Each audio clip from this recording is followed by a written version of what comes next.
चांद के दक्षिण ध्रुव पर शिव शक्ति पॉइंट की सतह पर सो रहे भारत के चंद्रयान-3 के विक्रम लैंडर की एक नई तस्वीर सामने आई है।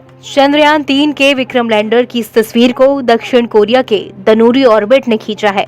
विक्रम लैंडर इस तस्वीर में एक छोटे से बिंदु की तरह दिखाई दे रहा है।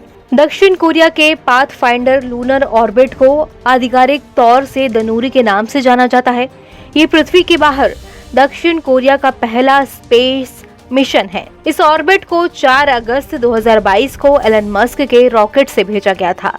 नासा के मुताबिक दक्षिण कोरियाई रॉकेट अब चांद की सतह की जांच कर रहा है और भविष्य के मिशनों के लिए संभावित लैंडिंग साइट की पहचान कर रहा है।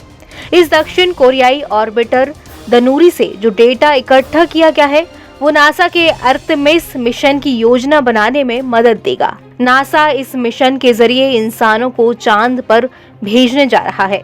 नासा का इरादा चांद पर बर्फ की खोज करना और वहां बस्तियां बसाने के लिए संभावना की तलाश करना है। दनूरी ऑर्बिट ने भारत के चंद्रयान-3 के विक्रम लैंडर की तस्वीर खींची है।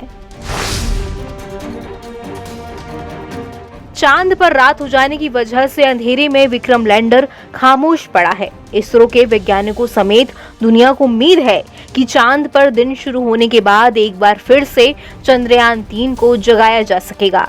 इसरो वैज्ञानिक इसे जल्द ही जगाने का प्रयास करेंगे। इस समय चांद पर तापमान -253 डिग्री सेल्सियस तक पहुंच चुका है। ना तो विक्रम लैंडर और ना ही प्रज्ञान रोवर में चांद पर बचे रहने के लिए जरूरी हीटर नहीं लगे, जिससे उन्हें कड़ाके की ठंड झेलनी पड़ रही है। ये हीटर अंदर गर्मी देते रहते हैं ताकि उसमें लगे हार्डवेयर काम करते रहें। इसके लिए वो प्लूटोनियम या पोलोनियम का इस्तेमाल करते हैं। इससे किसी स्पेस क्राफ्ट का हार्डवेयर बचा रहता है और वो भीषण ठंड में भी बचा रह सकता है। वैज्ञानिकों का मानना है कि इस हीटर के बिना विक्रम लैंडर के बचे रहने की संभावना अब केवल भाग्य पर निर्भर करेगी। इससे पहले लूनोखोद 1 रोवर 10 महीने तक चांद पर सक्रिय रहा था और उसने 10 किलोमीटर तक की यात्रा भी की थी। वो सोलर ऊर्जा से चलता था। उसे पोलोनियम 210 रेडियो आइसोटोप हीटर की मदद से रात में भी ऊर्जा की सप्लाई होती थी। चीन के रोवर चांगई-3 पर भी इसी तरह का हीटर लगा हुआ है। सोने से पहले चंद्रयान-3 के रोवर प्रज्ञान की बैटरी पूरी तरह से चार्ज थी।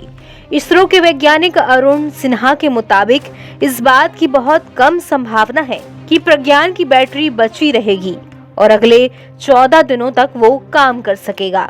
अगर ऐसा नहीं हुआ तो प्रज्ञान चांद की सतह पर भारत के दूत के तौर पर मौजूद रहेगा। एनबीटी ऑनलाइन की रिपोर्ट।